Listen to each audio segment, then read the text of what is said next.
Vivo T4 Ultra 35,000 price bracket లో with card offers కి phone launch అయిందనమాట. 35,000 రూపాయలకి చాలా మంది కెమెరా కోసం వెయిట్ చేస్తున్న స్మార్ట్ ఫోన్ ఇది. 35,000 రూపాయల్లో దీనికైనా బెటర్ స్మార్ట్ ఫోన్స్ ఏమైనా ఉందా? ఫస్ట్ ఆఫ్ ఆల్ ఈ స్మార్ట్ ఫోన్ ఎలా ఉంది, దీంతో ఉన్న ప్రోస్ ఏంటి, కాన్స్ ఏంటి, 35,000 రూపాయలకి స్మార్ట్ ఫోన్ మనం కొనొచ్చా, ప్రతితో డిస్కస్ చేసుకుందాం. బై ఎండ్ ఆఫ్ ది వీడియోకి మీకు క్లియర్ అర్థమైపోతుంది 35,000 రూపాయలు స్మార్ట్ ఫోన్ మనం కొనొచ్చా కొనకూడదు అని చెప్పేసి మాత్రం. ఇప్పటికైతే మాత్రం SIT back, relax and enjoy. Guys, వీడియోకి చిన్న రిక్వెస్ట్, ఆఫ్టర్ రివ్యూ తర్వాత ఈ స్మార్ట్ ఫోన్ నేను సేల్ చేస్తాను. ఇది 826 వేరియంట్, ఈ గోల్డ్ కలర్ వేరియంట్ అనమాట. ఎవరికైనా కావాలంటే కింద కనిపిస్తున్న వాట్సాప్ నెంబర్ మెసేజ్ చేయండి, మనం మాట్లాడుకొని ఫర్దర్ గా ప్రొసీడ్ అవుతాం. Coming to build quality and design, ఈ చుట్టూ కూడా మనకి పాలికార్బోనేట్ ఫ్రేమ్ తో వస్తుంది. బ్యాక్ సైడ్ గ్లాస్ ప్రొటెక్షన్, ఏ ప్రొటెక్షన్ వాళ్ళు మెన్షన్ చేయలేదు. అండ్ ఫ్రంట్ సైడ్ చూసుకుంటే స్కాట్ సెన్సేషన్ అనమాట. సో వివో కానీ ఐక్యూలో కానీ ఇది యూజువల్గా ఇదే చూస్తాను మనం. 50,000 రూపాయల స్మార్ట్ ఫోన్లో కూడా దీని వాళ్ళు ఇదే యూజ్ చేస్తాను అనమాట. బట్ దీని యొక్క డ్యూరబిలిటీ కానీ ట్రస్ట్ ఫ్యాక్టర్ కానీ ఎంతవరకు ఉందనేది ఎప్పుడు వాళ్ళు పబ్లిక్గా ఒక వీడియో కానీ లాంచ్ వీడియో కానీ చెప్పలేదు. బట్ చూడాలి ఇది ఎలా ఉంటుందని చెప్పేసి మాత్రం. ఎందుకంటే మనకి OnePlusలో కూడా వాళ్ళ పాండా గ్లాస్ అయితే యూజ్ చేసి సంథింగ్ ఏదో ఇష్యూ అయింది. సో ఎక్కువ స్క్రాచెస్ అయితే పడుతుంది అనమాట. సో ఆబ్వియస్గా దానివల్ల ట్రస్ట్ ఫ్యాక్టర్ అయితే మనం కోల్పోతాం.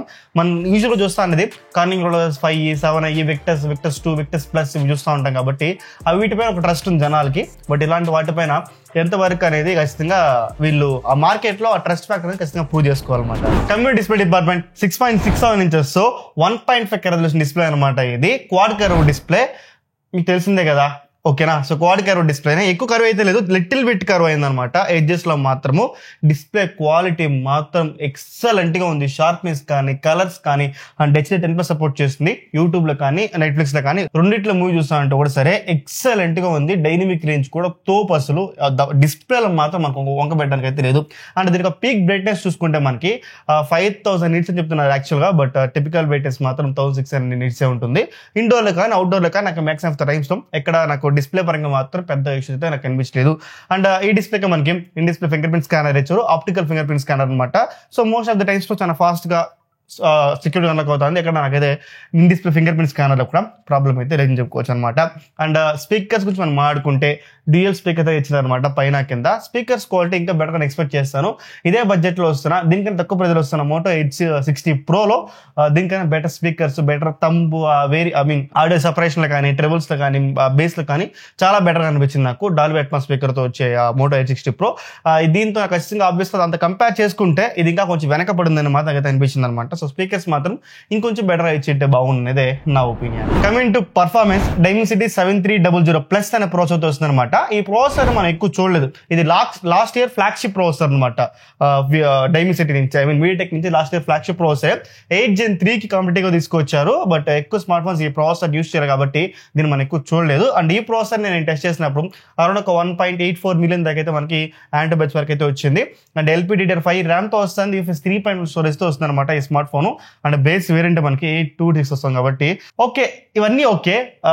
దీన్ని నేను గేమ్స్, రియల్ లైఫ్ గేమ్స్ అన్నప్పుడు మాత్రం BGMI 90 సపోర్ట్ చేస్తుంది. ఎక్కడ ల్యాగ్స్, ఫ్రేమ్ డ్రాప్స్ ఇలా కూడా నేను నోటీస్ చేయలేదు. ఎక్సలెంట్ గా ఉంది గేమ్ ప్లే మాత్రం. అండ్ టెంపరేచర్ కూడా చాలా మంది యూట్యూబర్స్ నేను చూసిన వీడియోస్ లో టెంపరేచర్ ఎక్సైడ్ అయిపోతుంది చెప్తున్నప్పటికీ కూడా బట్ నాకైతే మాత్రం చాలా కంట్రోల్ ఉంది. 40 degrees కూడా దాటలేదు. నేను 2 hours గేమ్ అన్నా కూడా 3 గంటల సేపు కంటిన్యూస్ గేమ్ అన్నా నేను యూజ్ చేసిన మాత్రం. బట్ నాకైతే మాత్రం 40 degrees కూడా దీనికి టెంపరేచర్ అయితే మాక్సిమం రీచ్ అవ్వలేదన్నమాట.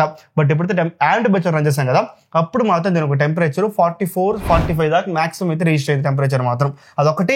అండ్ మనం నార్మల్గా యూజ్ చేస్తున్నప్పుడు మనకు వాట్సాప్, ఇన్స్టాగ్రామ్, ఫేస్బుక్ కాల్స్ కానీ ఎటువంటి ప్రాబ్లం లేదు. ఫోన్ వామ్గా ఉండడం కానీ హీట్ అయిపోవడం కానీ ఎటువంటిది నేను గమనించలేదు. సో హీటింగ్ ఇష్యూ మాత్రం ఖచ్చితంగా ఈ ఫోన్లో అయితే లేదు. నా టెస్టింగ్లో ఖచ్చితంగా నేను ఎక్కువ ఎక్స్టెన్సివ్ టెస్ట్ చేస్తాను. బట్ ఆ టెస్టింగ్లో కూడా నాకైతే హీటింగ్ ఇష్యూ అనిపించలేదు. ఎక్సెప్ట్ టెస్టింగ్ చేసినప్పుడు మాత్రం బెంచ్ మార్క్స్ టెస్ట్ చేసినప్పుడు మాత్రమే. సో ఖచ్చితంగా పర్ఫార్మెన్స్ డిపార్ట్మెంట్లో మాత్రం 100% సాటిస్ఫై చేస్తుంది. 35,000 ప్రైస్ బ్రాకెట్ లో ఎటువంటి ప్రాబ్లం లేకుండా. Next coming battery department 5500 mAh బ్యాటరీతో వస్తుంది. లిథియం పాలిమర్ బ్యాటరీ అనమాట. ఈ సిలికాన్ బ్యాటరీతో అయితే రావడం లేదు. అండ్ ఈ బ్యాటరీకి మనకి 90 వాట్ చార్జర్ బాక్స్ లో ప్రొవైడ్ చేస్తున్నారు. దాన్ని యూస్ చేసి ఛార్జింగ్ పెట్టినప్పుడు అరౌండ్ ఒక 1 hour లో మాక్సిమం 1 hour లో ఫుల్ చార్జ్ అయిపోతుంది 0 to 100% మాత్రం. బట్ ఏంటంటే దీనికి ఆప్టిమైజేషన్ ఇష్యూ ఏమో నాకు తెలియదు కానీ యావరేజ్ గా 5 గంటల సేపు నుంచి 6 గంటల సేపు వస్తుంది నాకు తినంటే కూడా. అండ్ ఐడిలో కూడా బ్యాటరీ ఎక్కువ డ్రైన్ అవుతుంది అనమాట. ఆప్టిమైజేషన్ లో ఖచ్చితంగా పెద్ద ఇష్యూ ఉంది స్మార్ట్ ఫోన్ లో. సో ఖచ్చితంగా 5500 mAh బ్యాటరీ అబౌవ్ 6 hours రావాలి, బట్ 5 hours కూడా వచ్చిన రోజులు ఉన్నాయి నాకు. సో ఫస్ట్ 3 days అయితే నేను సిమ్ వేరేది ఫోన్లో వైఫై పైన యూజ్ చేశాను, అప్పుడు కూడా నాకు 5 hours వచ్చిందనమాట. 5 hours. దాని తర్వాత ఒక 2 days తర్వాత 5 to 6 hours మధ్యలో, ఎందుకంటే ఫోన్ వాడడం వచ్చిన 2 daysలో 2 to 3 days ఎక్కువ టెస్ట్ చేశాను నేను. దాని తర్వాత కొంచెం గ్రాడ్యువల్గా నార్మల్ యాప్స్ యూజ్ చేయడం కానీ, ఫేస్బుక్ యూజ్ చేయడం కానీ, ఇన్స్టాగ్రామ్ యూజ్ చేయడం కానీ ఇలాంటివి నేను టెస్ట్ చేసిన మాత్రం ఒక 5 to 6 hours మధ్యలో అయితే మాత్రం మన స్క్రీన్ టైం అయితే వచ్చింది. సో ఖచ్చితంగా బ్యాటరీ డిపార్ట్మెంట్లో మాత్రం ఒక ప్రాబ్లం అయితే ఉంది, ఖచ్చితంగా దీన్ని గుర్తుపెట్టుకోండి. దీని అప్డేట్ ఫిక్స్ చేస్తారు లేదా అనేది మాత్రం ఇప్పటికైతే మనకు అప్డేట్ అయితే లేదు. ఇన్ కేస్ ఏం అప్డేట్ ఇస్తే మాత్రం మన డిస్కషన్ గ్రూప్లో కానీ మన కమ్యూనిటీ పేజ్లో కానీ నేను మెన్షన్ చేస్తాను. Stay tuned for that. Guys, video మధ్యలో సారీ, ఈ స్మార్ట్ ఫోన్ నా సొంత డబ్బులు పెట్టుకొని అన్బాక్సింగ్ రివ్యూ చేస్తున్నా. ఈ యొక్క బెట్టింగ్ ప్రమోషన్ చేసిన కానీ, ఈ యొక్క బ్రాండ్ దగ్గర డబ్బులు తీసుకొని వాళ్ళు ఇచ్చిన రివ్యూ తెప్పించి నేను వాళ్ళకి అనుగుణంగా రివ్యూ ఇస్తున్నది కాదు. ఇది ప్రతి ఒక్క రూపాయి కూడా నాకు కష్టజీతమే.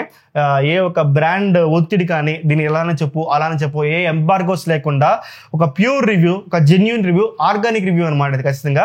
సో ప్రతి ఒక్కటి నా ఎక్స్పీరియన్స్ మాత్రం మీతో షేర్ చేసుకుంటున్నా. ఖచ్చితంగా మీకు ఈ వీడియో ఎంత కొంత హెల్ప్ అయింది, ఏదో విధంగా యూజ్ అవుతానంటే మాత్రం ఖచ్చితంగా సబ్స్క్రైబ్ చేసి సపోర్ట్ చేయండి. ఇలాంటి జెన్యూన్ రివ్యూస్ తీసుకోవడానికి నాకు చాలా హెల్ప్ అవుతుంది. కమ్యూనిటీ డిపార్ట్మెంట్ ఈ ఫోన్లో మేజర్ ప్రో ఏదైనా ఉందంటే మాత్రం, కీ సీలింగ్ పాయింట్ ఏదైనా ఉందంటే మాత్రం 100% కెమెరాస్ అని చెప్పగలుగుతా. Coming to specs, back side చూసుకుంటే 50 megapixel main camera with optical image stabilisation, Sony IMX 921 సెన్సార్తో వస్తుంది. And 8 megapixel ultra wide angle కెమెరాతో వస్తుంది. 50 మెగాపిక్సెల్ 3x టెలిఫోటో లెన్స్తో బ్యాక్ సైడ్ సెటప్ ఉందన్నమాట. అండ్ ఫ్రంట్ సైడ్ చూసుకుంటే 32 మెగాపిక్సెల్ సెల్ఫీ కెమెరాతో స్మార్ట్ ఫోన్ వస్తుంది. దీనికి ఫోటోస్ క్వాలిటీ మాత్రం బ్యాక్ సైడ్ మెయిన్ సెన్సార్ లో ఎక్సలెంట్ గా ఉంది. అసలు డే టైమ్ లో ఫోటో తీసినా, నైట్ టైమ్ లో ఫోటో తీసినా, దాని ఒక స్కిన్ టోన్స్ కానీ, షార్ప్నెస్ కానీ, డైనమిక్ రేంజ్ కానీ, కాంట్రాస్ట్ కానీ, ఎవ్రీథింగ్ కూడా పర్ఫెక్ట్ గా బ్యాలెన్స్ అయినారు అనమాట. సో 100% చెప్తాను, 1x ఫోటోస్ మాత్రం మిమ్మల్ని ఖచ్చితంగా సాటిస్ఫై చేస్తుంది, ఎటువంటి ప్రాబ్లం లేకుండా. When comes to 8 megapixel ultra wide angle camera, దీని ఎక్కువ మాట్లాడుకోవడమే బెటర్ అనమాట. ఓకేనా, అంత షార్ప్నెస్ లేదు ఇమేజ్ లో, ఇది పెద్దగా మనం యూజ్ చేయబోయేది లేదు, అంత ఎక్కువ యూస్ చేయమన్నమాట. సో దీన్ని మాత్రం ఓకే, ఈ ఫోన్ లో ఉంది 8 megapixel ultra wide angle camera, అది మర్చిపోండి. ఓకే, దీని పక్క పెట్టేసి 3x టెలిఫోటో లెన్స్ లో మాత్రం అద్భుతంగా వస్తుంది. ఫోటోలు మాత్రం f4.0లో పెట్టి 3x లో 85mm పెట్టి ఫోకల్ లెంత్ లో ఫోటో తీస్తే మాత్రం బై డిఫాల్ట్ గా 50mm ఎనేబుల్ అవుతుంది అనమాట. దాని పక్క పెట్టేసి 85mm కానీ 100mm పెట్టి మీరు ఫోటోలు తీస్తే మాత్రం ఆ ఫోకల్ లెంత్ కి, బ్యాక్గ్రౌండ్ బ్లర్ కి నిజంగా చెప్తున్నా డెప్త్ మ్యాపింగ్. నా దగ్గర సామ్సంగ్ S24 FE ఫోన్ కూడా ఉంది, తెప్పించినాను అది కూడా రివ్యూ చేయడానికి కోసం. దానికన్నా కూడా వివో T4 అల్ట్రాలో ఎక్సలెంట్గా ఉంది ఫోటోస్. 3x లో మాత్రం స్కిన్ టోన్స్ కానీ, డెప్త్ మ్యాపింగ్ కానీ, ఎడ్జ్ కటింగ్ కానీ ఎక్సలెంట్. నైట్ టైంలో ఫోటో తీసినా కూడా, స్ట్రీట్ ఎడ్ కండిషన్లో ఫోటో తీస్తే కూడా 3x టెలిఫోటో లెన్స్ మాత్రం ఎక్స్ట్రాడినరీ, అన్డౌట్గా చెప్పగలుగుతా. And coming to front camera, ఇది నాకు కొంచెం డిసప్పాయింట్మెంట్ అయితే చేసింది. నైట్ టైంలో చాలా యావరేజ్గా వస్తుంది ఫోటోలు మాత్రం, ఇంకా బెటర్ ఇమేజ్ అయితే ఎక్స్పెక్ట్ చేస్తాను. బట్ డే టైంలో మాత్రం ఓకే, బాగుంది అని చెప్పగలుగుతా. బట్ నైట్ టైంలో మాత్రం బిలో యావరేజ్గా ఉంది ఫ్రంట్ కెమెరా మాత్రం. బట్ ఈ ఫోన్లో అన్ని కెమెరాలు కూడా చాలా యూజబుల్గా ఉంది, except ultra wide angle camera. And coming to video department, back side ఉండే మనకి మెయిన్ సెన్సర్ కావచ్చు, 3x టెలిఫోటో లెన్స్ కావచ్చు, 4K 60 వీడియో రికార్డ్ చేసుకోవచ్చు అనమాట. Back side main camera video quality మాత్రం ఎక్సలెంట్ గా ఉంది. స్టెబిలైజేషన్ కొంచెం బెటర్ చేసినచ్చేమో అనిపించింది నాకు, కొంచెం షేకీగా అనిపించింది ఫుటేజ్. బట్ వీడియో క్వాలిటీ కానీ, డైనమిక్ రేంజ్ కానీ, వీడియోలో ఆ కలర్స్ కానీ, ఆ షార్ప్నెస్ కానీ, ఆ 4Kలో ఉండే క్రిస్ప్నెస్ కానీ, ఎవ్రీథింగ్ కూడా మనకి బ్యాక్ సైడ్ మెయిన్ కెమెరాలో మాత్రం వీడియో క్వాలిటీ మాత్రం ఎక్సలెంట్ గా ఉంది. అండ్ 3x టెలిఫోటో లెన్స్ లో కూడా ఆ ఫోకల్ లెంత్ లో పెట్టి, కొంచెం ఫోన్ స్టేబుల్ గా పెట్టుకోవాలి, లేకపోతే మాత్రం కొంచెం షేక్ ఎక్కువ అవుతుంది అనమాట 3x టెలిఫోటో లెన్స్ లో మాత్రం. బట్ వీడియో క్వాలిటీ కూడా 3x లో కూడా అద్భుతంగా ఉంది, ఎటువంటి ప్రాబ్లం లేకుండా. కాకపోతే ఒకటి ఏంటంటే 4K 60లో పెట్టి మీరు అల్ట్రా వైడ్ యాంగిల్ కి మనకి 1080p 30 fps 4K లేదనమాట. కానీ 4Kలో పెట్టినప్పుడు మీకు 1x లో మాత్రం వీడియో రికార్డ్ చేస్తారు, కానీ ఇండ్యూరింగ్ ఆ వీడియో షూట్ చేస్తూనే మీరు 3x స్విచ్ అవ్వలేదన్నమాట. అది ఇచ్చింది ఇంకా బాగుంది అనిపించింది నాకు. And coming to front camera కూడా మనకి 4K 60 సపోర్ట్ చేస్తుంది అనమాట.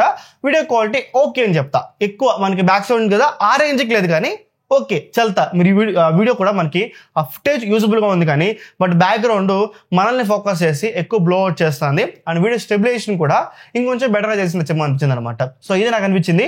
సో ఓవరాల్ కెమెరా డిపార్ట్మెంట్లో మాత్రం 100% చెప్పగలుగుతా one of the best camera segment, one of the best camera phone చెప్పగలుగుతా. 35,000 దగ్గర ఫొటోస్లో కానీ, వీడియోస్లో కానీ 200%.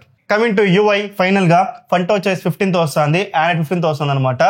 ఒకటి ఏం తెలిసిన, బ్లోట్వేర్ ఎక్కచకంగా ఉంది, వి యాప్ స్టోర్, గ్లాన్స్, అబ్వియస్ గా ఈ చెత్త మొత్తం ఫోన్ నిండా నిండిపోయింది అనమాట.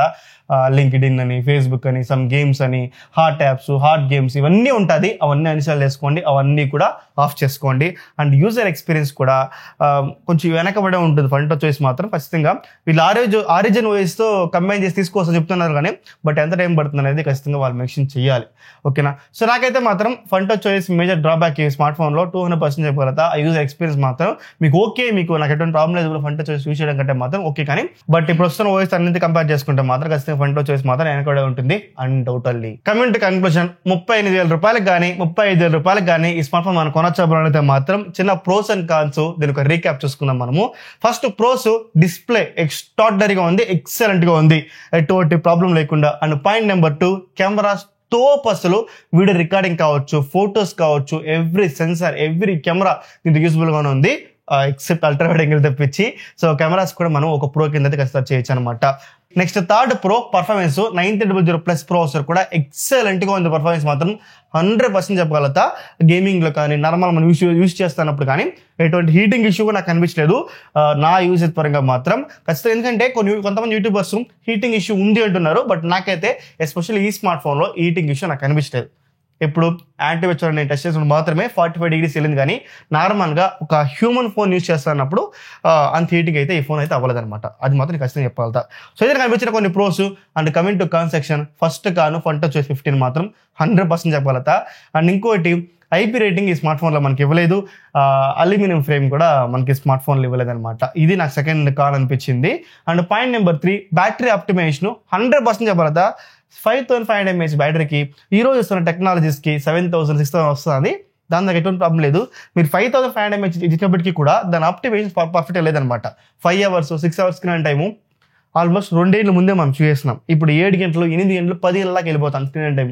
సో ఖచ్చితంగా మేజర్ కొంచెం ఒక డ్రాబ్యాక్ అయితే ఉందంటే స్మార్ట్ ఫోన్లో ఫంటో చాయిస్ 15 అండ్ బ్యాటరీ మాత్రం మేజర్గా ఈ ఫోన్లో డ్రాబ్యాక్ అనమాట.